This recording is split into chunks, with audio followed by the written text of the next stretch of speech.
Welcome to our ITV Gold studio in New Jersey. I'm your host Nidhi.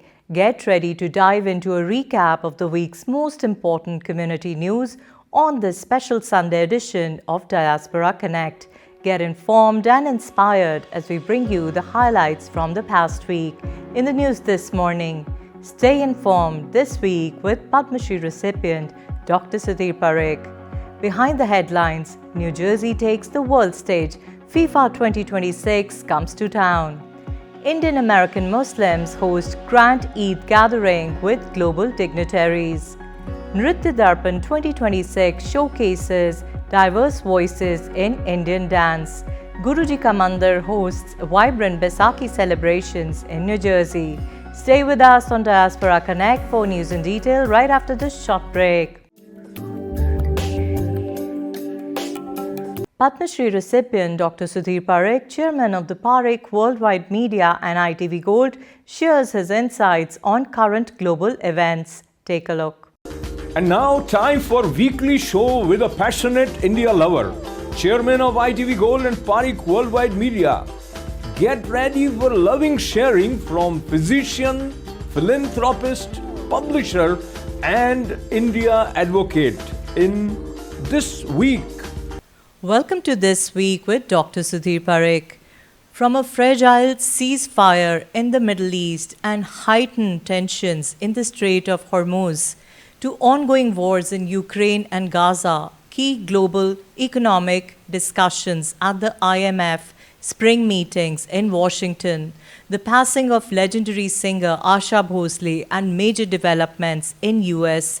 domestic politics. This week of April 8 to April 15, 2026 has been marked by global uncertainty, political intensity, and cultural reflection. Dr. Parikh is joining us today to reflect on the situations this week. Thank you for joining us, Dr. Parikh. Namaste, namaskar everyone, ITV viewers. Welcome to the show. Let's start with the questions. The Middle East remains highly unstable with continued uncertainty around ceasefire arrangements in Gaza and worsening humanitarian conditions. What is your assessment of the current situation, and is a long-term peace framework realistically achievable? Well, as I always believe in that talking is always good, because war is always is not good for anyone. I mean, unnecessary innocent peoples are dying. There's a damage to a lot of infrastructures, and then there is a kind of uprooting of the lot of families. And at the end of the day, we don't know what we're going to gain out of that. Rather than having diplomatic resolution is always better. And right now we have temporary ceasefire for last 2 weeks. And I think what I understand that both Iran and USA has declared that they may extend in their second meeting in Islamabad this weekend, they may extend this ceasefire to another 2 weeks. I think this is a great news in a sense that more and more, even though it's a temporary ceasefire, as long as people are parties are talking and extending the ceasefire, that will calm down a lot of rhetoric and will calm down a lot of hysteria and hate for each other. So I think it's moving in the right directions, and that can be reflecting in the stock market here all over the world, including USA. That market is now getting stabilized.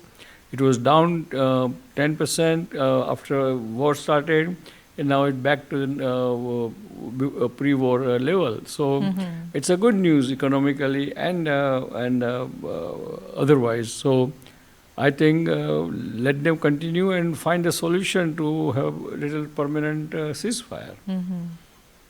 Several global powers remain divided on issues such as recognition of Palestinian statehood and post-conflict governance in Gaza.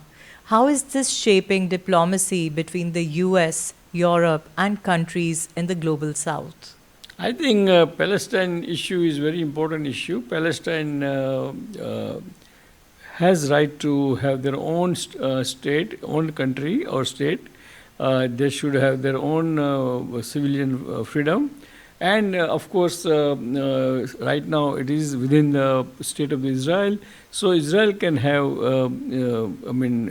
responsibility of the security. But otherwise, all other civil administration should be done by Palestine themselves, and they have right to do that. And otherwise, if one community oppresses other community, that thing doesn't last too long, and it always creates the friction and the war. The Strait of Hormuz continues to remain a strategic pressure point with increased naval presence and concerns about disruptions to global oil flows. How serious is the threat to global energy security if tensions escalate further? I think it's a very serious threat to the global supply of the oil and the liquid gas, because 20% of the oil every day passes through the Strait of Hormuz. And I'm sure right now Iran is saying that it's their kind of part of their country and their rights. But I'm sure if the USA and Iran and other Gulf country sits down together and then get to some kind of solution, so that passage should remain open, and that's only way. Otherwise, it can end up having a severe crisis and a lot of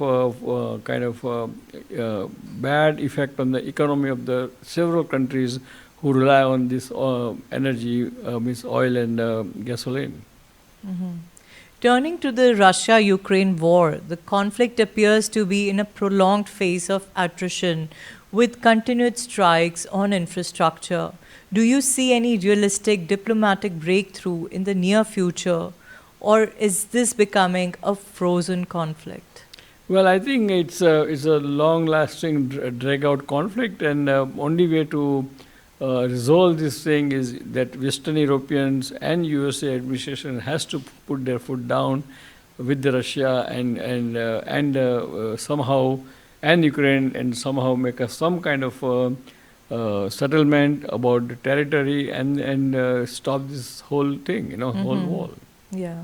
So there's a growing discussion in Western capitals about fatigue in funding and supporting Ukraine. How could shifts in political will in the US and Europe impact the trajectory of this war? Well, I think USA will continue to supply whatever they need to supply to support the Ukraine and Ukraine's effort. But I think USA should put more priority to convince both Ukraine and Russia to sit down and come to some kind of conclusion. And it's a give and take thing. Now, Russia has already captured almost 20-25% of the Ukraine territory, so there has to be some kind of give and take. And unless you do that, war never stops. Right. India continues to maintain strategic ties with both Russia and the West while protecting its interest in the Middle East. How effectively is India managing the delicate balance in today's fragmented global order? Well, currently, I think India has managed very neutral position in the Middle East situation, and I'm sure our Honorable Prime Minister will continue that.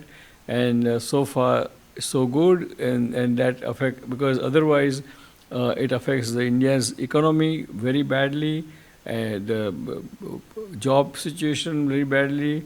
So I think what our country, our Prime Minister and his administration is doing, it's really a very good. They are walking on the fine line, and they are maintaining a good balance, and they should continue to maintain that balance. In the context of rising global instability, how important is India's role as a stabilizing force in global economic and diplomatic platforms like the G20 and IMF meetings? Well, I think India is a very important country because India is the largest democracy, 1.4 billion people in population. And India is very young country. I mean, population is 45% of the population is very young. So India's role in any world issues and conflict is very important. And I'm sure our Prime Minister is playing that role very well. And they should continue to play a role which is in the interest of the India as well as in the interest of the world. Dr. Parekh, this week there was controversy after reports that President Donald Trump shared and later deleted a social media post on Truth Social featuring religious style imagery of himself. How do such symbolic actions influence political discourse and public perception? I think it's not in a good taste, and I think I'm glad that he deleted that post. And we don't know that what he was thinking or his reason for that. But He said he thought he's like dressed as a doctor, not as Jesus. right, but again, it's not good, and it's not good in good taste as a president. The president also made strong remarks directed at media figures such as Tucker Carlson and Megyn Kelly, using unusually sharp personal language. What impact does this level of rhetoric have on institutional trust and democratic norms?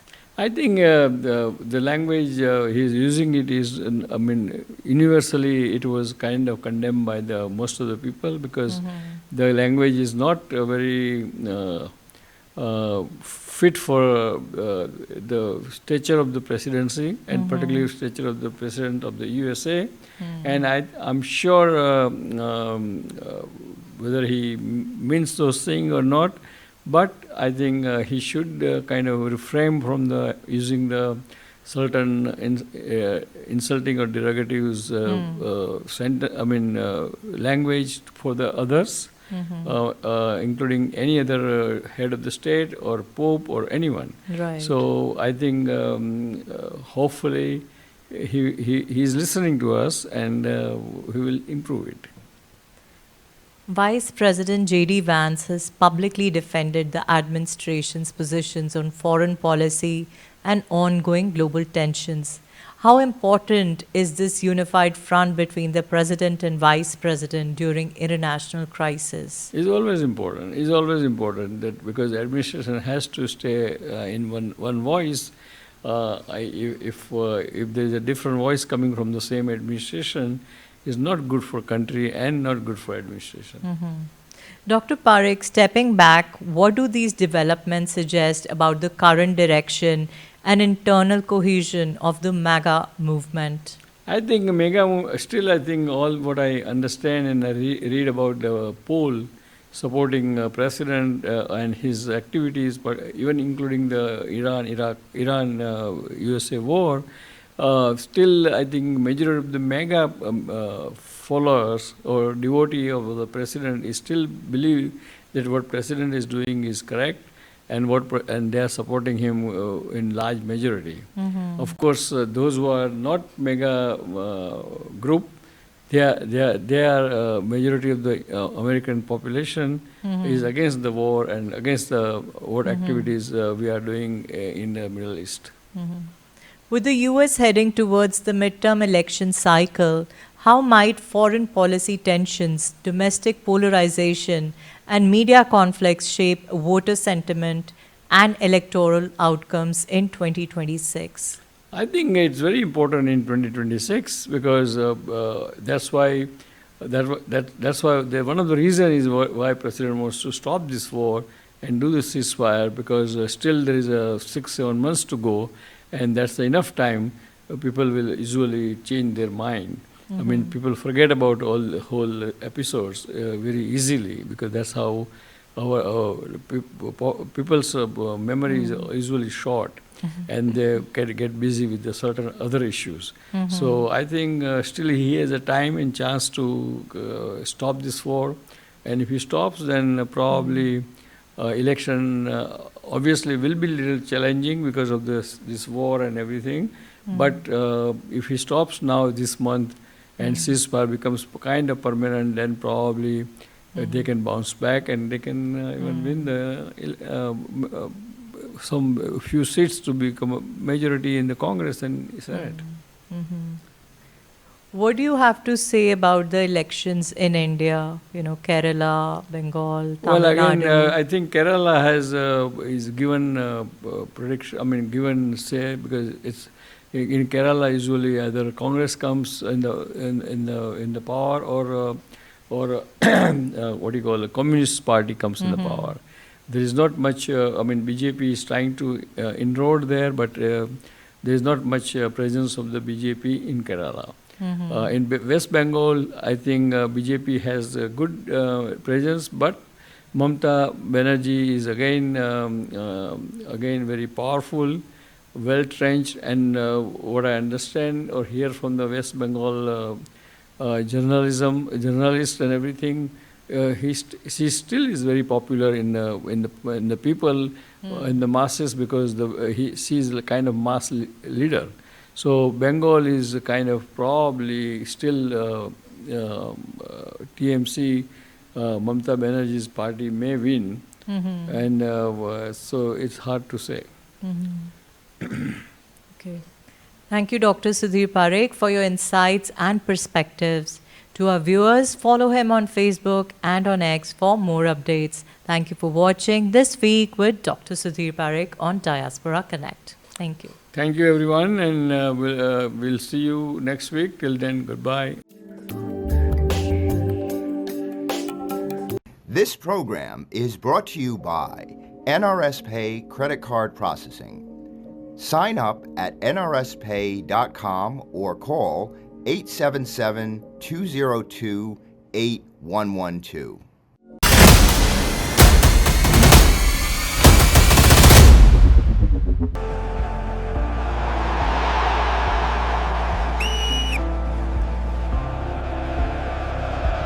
Hi everyone, today we are diving into something huge as New Jersey is stepping onto the global stage as a host for FIFA matches. And this isn't just about soccer, it's about culture, it's about economy, it's about tourism and how everyday life in New Jersey is about to change in a big way. So let's break it all down.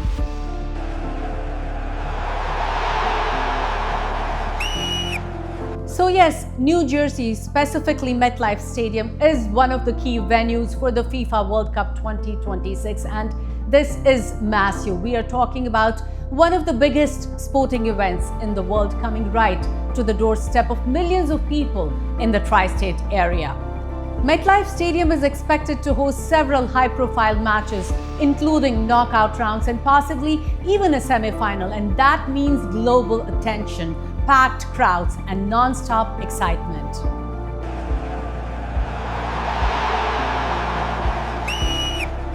Now imagine this, some of the world's best teams, think of Brazil, Germany, Argentina, potentially playing right here. And these aren't just games, they are global spectacles watched by billions. For local fans, this is a once-in-a-lifetime chance to see elite international soccer without hopping on a plane. And for people who have never followed soccer before, this could be the moment that pulls them in.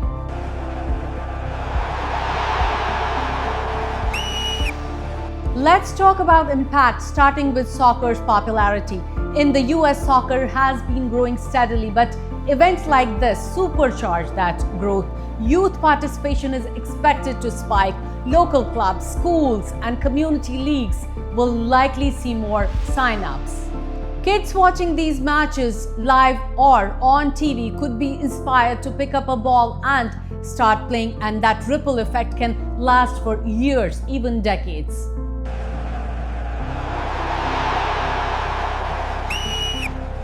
Now on to the money side of things, because yes, this is a big deal economically. Hosting FIFA matches brings in millions, even billions in revenue. Think about it. Hotels fully booked, restaurants packed, local businesses booming. Temporary jobs will increase from event staff to hospitality workers. Plus, infrastructure investments like transportation upgrades often come along with hosting duties, and this is a major economic boost, not just for New Jersey, but for nearby areas like New York City as well.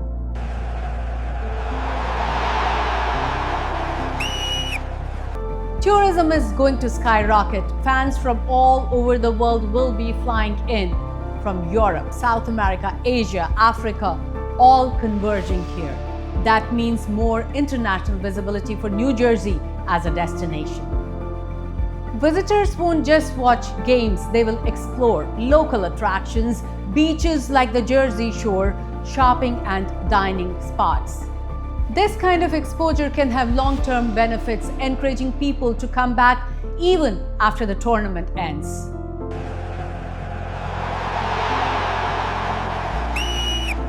All right, let's keep it real. It's not all smooth sailing. With massive events comes challenges. Expect heavy congestion, especially around the stadium and major highways. Commuters might need to plan alternate routes or adjust schedules. Trains and buses will be packed. While upgrades may help, it's still going to be busy. NJ Transit will run special train services from Secaucus train station. New York Penn Station will be impacted and they will stop all services other than FIFA 4 hours before games. There will be a major disruption to regular commuters. With large crowds, security will be tight. There will likely be increased police presence, bag checks, and restricted zones. If you live nearby, be prepared for noise, celebrations, and just a lot of more people than usual.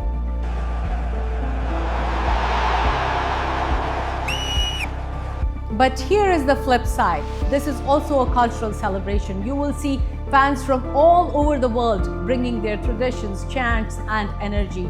It's like a global festival happening right in your backyard.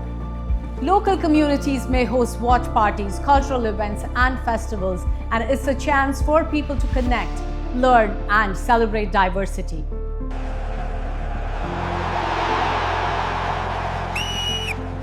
So what happens after the final whistle? The legacy of hosting FIFA can last years.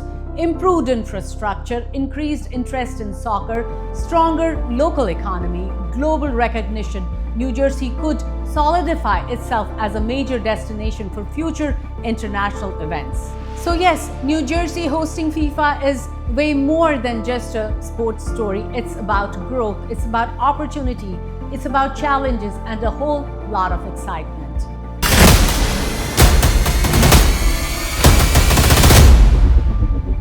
This program was brought to you by NRS Pay Credit Card Processing.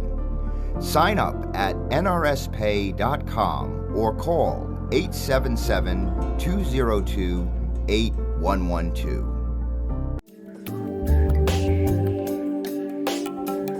Indian American Muslims of North America, in association with the Consulate General of India in New York, hosted a vibrant Eid celebration at five-star banquet hall, drawing over 200 guests from diverse communities.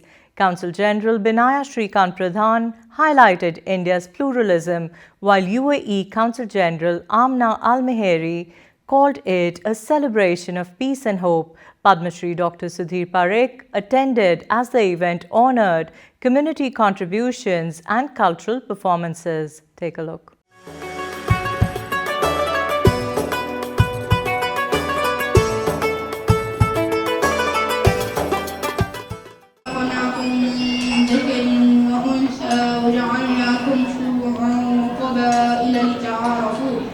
إن أكرمكم عند الله أتقاكم إن الله عليم خبير قالت الأعراب آمنا قل لم تؤمنوا ولكن قولوا أسلمنا ولما يدخل الإيمان في قلوبكم. Assalamu alaikum. In the name of Allah, the most gracious, the most merciful. The believers are one but brotherhood. So make peace between your brothers and be mindful of Allah so you may be shown mercy. O believers, do not let some men ridicule others, they may be better than them. Nor let some women ridicule other women, they may be better than them.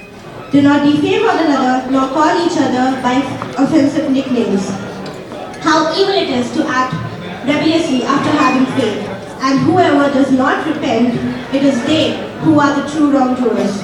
O O believers, avoid many suspicions. In today's challenging global environment, let us raise our hands in prayer for peace, justice, and compassion. May hearts soften, may conflict and may humanity find a path toward understanding and harmony. Let us carry forward the spirit of Ramadan in our daily lives through kindness, generosity, and respect for all. May this Eid bring peace, happiness, prosperity to everyone present here and to people around the world. Eid Mubarak, and thank you to everyone. This organization is, not a very old organization, and the idea is conceived with the coming together of a few brothers who are Indian Muslims from North America. And there's a lot of bad press for our faith, but I am here unapologetic and just want to say that whatever you hear in the press, not everything is true. You meet people like us, you interact with us, and you see what we are made of.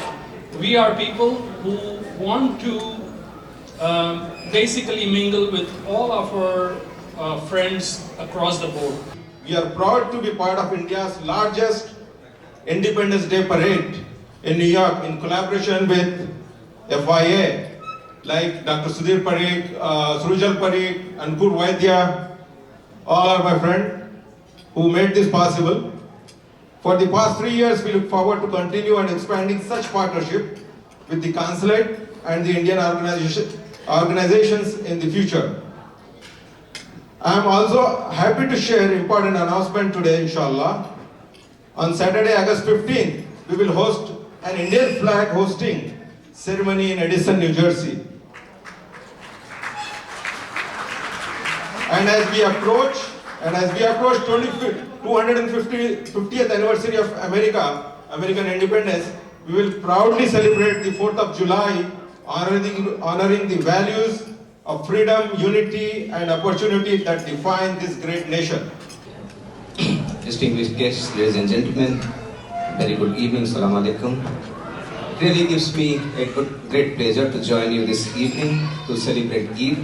And let me also begin by thanking the Indian American Muslim community of North America for organizing the Eid celebration every year with the Indian Consulate. And this time I can see a much bigger gathering. I would also take this occasion to acknowledge the presence of the leaders of Indian community from all walks of life. And let me also acknowledge the presence of my very dear friend, the Honorable Consul General of United Arab Emirates, my good friend Amna. We also have the, I would say, the rockstar support of Indian community, Senator Lou here. We also have,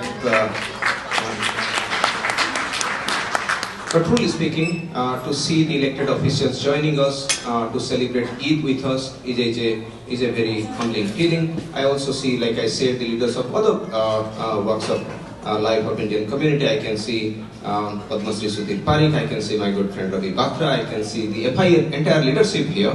Thank you very much. Thank you for inviting me here today, and thank you for allowing me to celebrate Eid with you. And it's a very special occasion, of course. We had a difficult time back in the UAE, but things are getting better. So this is really a very true celebration of Eid and of peace, I would say, back in the region as well. Thank you for the delicious food, and thank you, Your Excellency, for introducing me and organizing me as well.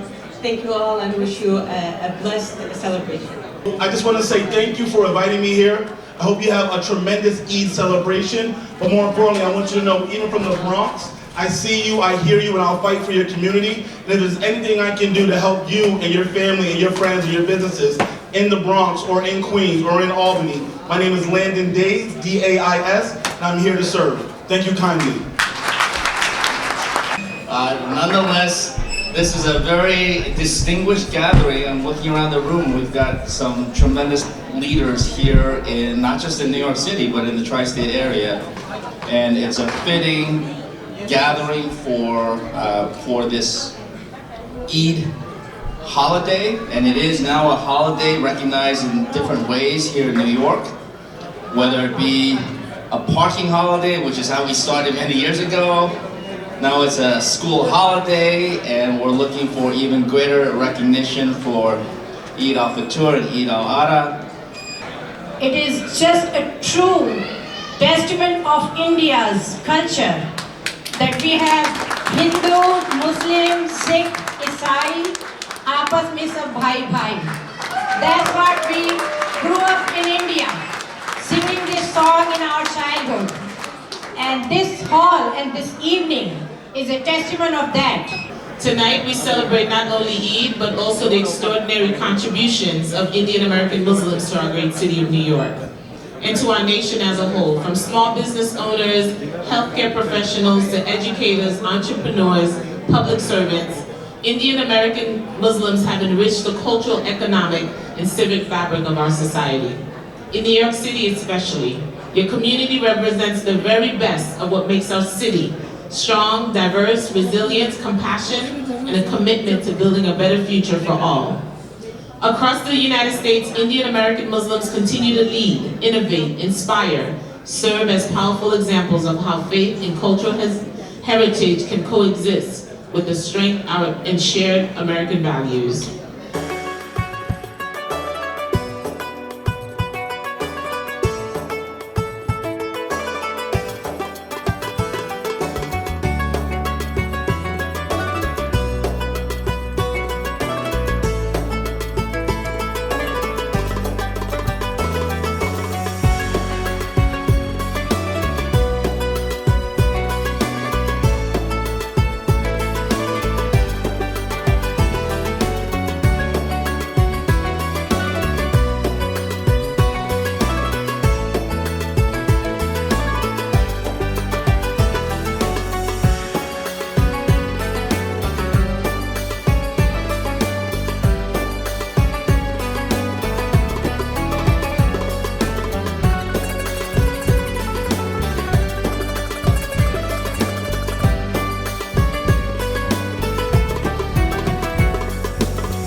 Namaskar, good evening. This is Binay Pradhan. I'm Consul General of India in New York. Today we are celebrating Eid along with Indian American Muslims of North America. The consulate and the Indian American Muslims of North America, they organize Eid celebration every year. This becomes an occasion when we come together, we celebrate Eid, we celebrate the spirit of Eid. And coming from India, I think it's very appropriate. Let's not forget that India was home historically for the largest number of Muslims for the entire part of history, but for the partition. And even today we have the second largest population of Muslims, and we celebrate that diversity in India, we enrich each other. And if we look at the contribution of Indian Muslim community in India, that is also a story which is worth telling. So this is a great occasion when we come together and celebrate the Eid, and we stand by each other on this occasion. Hello everyone, it's Eid Mubarak to everyone, and it's really great pleasure to be a part of the celebration of Indian Muslim Organization of the North America. And my good friend of 50 years is with me. We all, Saki Saab, and we really work together in the FIA, and really it was nice to see him and all other friends, and our community councillor. Welcome here, and thank you very much, and Eid Mubarak. Good evening. Assalamu alaikum. I'm here on behalf of Indian Muslim of North America. I'm with Dr. Parikh, who is a pillar of Indian community, and we are working together from last about more than 40 years. I have from Indian Consulate, Vice Consul, and also our Indian Consul General Binayaji also coming here.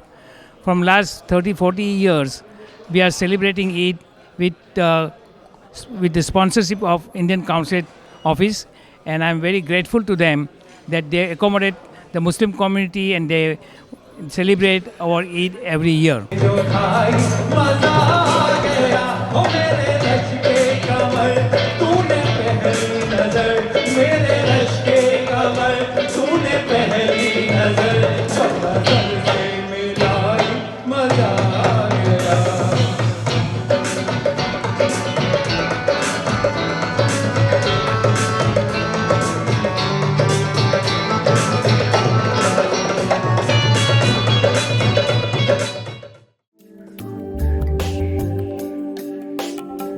The Indian Heritage and Cultural Association, New Jersey, successfully presented Nritya Darpan 2026 on April 11th at the New Brunswick Performing Arts Center, marking the festival's third year under the leadership of founder and president Dr. Ashok Chaudhary.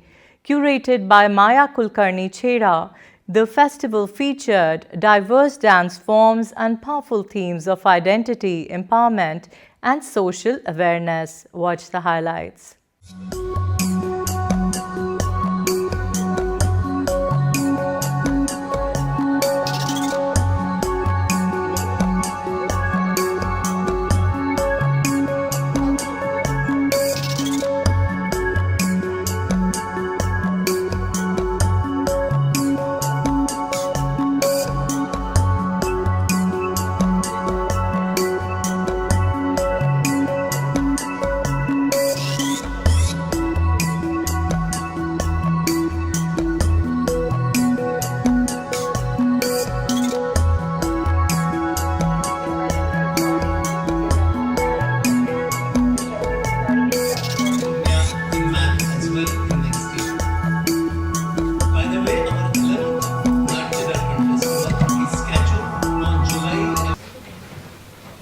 I would like to acknowledge our media partners.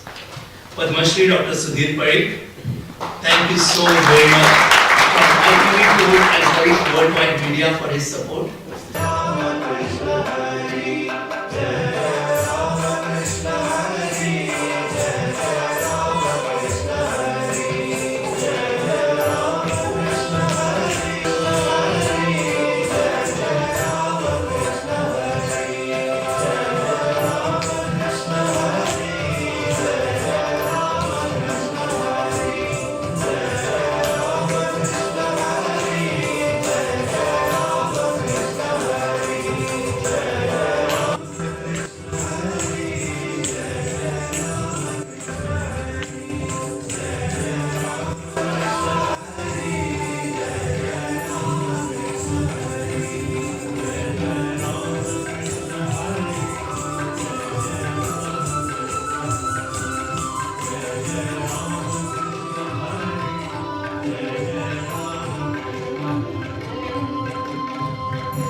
Thank you so very much, Padma Shri Dr. Parikh. You always supported Natya Darpan as well as Nritya Darpan for last 10 years. I'm really, really happy that you are here apart from your very busy schedule. Thanks for your support to Nritya Darpan. And I would like to, on behalf of Parikh Worldwide Media and ITV Gold, would like to congratulate and really appreciate what our good friend Ashok ji is doing. He is really putting our Indian culture, its Indian heritage, and he's showcasing whole thing in such a way that no one can kind of forget its importance, and our second generation can understand what we are, who we are, and where we are coming from. So Ashok ji, again, I thank you on behalf of Indian community. You are doing great service to the Indian community. Thank you. Hi, this is Isha Vyas, and I'm so excited to be here today to come and see the different dances that the Nritya Darpan will be showing today. Ashok Chaudhary and his whole team have done an amazing job over the years in bringing Indian arts, culture, dance, music to our diaspora, Indian diaspora here in the United States. Hi, my name is Anil Bansal, and I am so happy to be here today at Nritya Darpan. I'm so proud of Ashok Chaudhary ji and Maya Kulkarni ji, who have put together these kind of shows to keep our Indian civilization, our culture, our arts alive in New Jersey, in the heart of the Indian community here. It is people like them who are to be congratulated and supported, because they are the ones who are keeping our dreams alive and bringing it to the next generation. Hi, I'm Rachna Kulkarni. And I'm Dr. Anand Kulkarni. We want to congratulate Dr. Ashok Chaudhary and Nritya Darpan for an amazing event and putting together all the performing arts here for New Jerseyans to enjoy. So that's great. And we are delighted to be here. Ashok Chaudhary and his company, they always present some novelty programs, and that's what this Nritya Darpan is. So really looking forward to enjoying more and more programs of this kind. Thank you.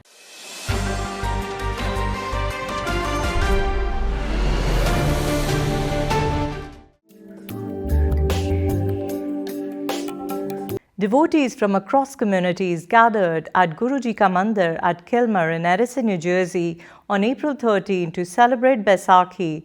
The festivities featured vibrant Jago and Gidda performances reflecting unity and devotion, with people of all faiths coming together. Take a look.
That wraps up the Diaspora Connect Sunday edition. For feedback, suggestions, or community news for our coverage, email us at events@itvgold.com. Follow us on Facebook at ITV Gold. Subscribe to our YouTube channel. You can also read News India Times online at www.newsindiatimes.com or get a hard copy by calling 212-675-7515. Thanks for tuning in. Happy Sunday.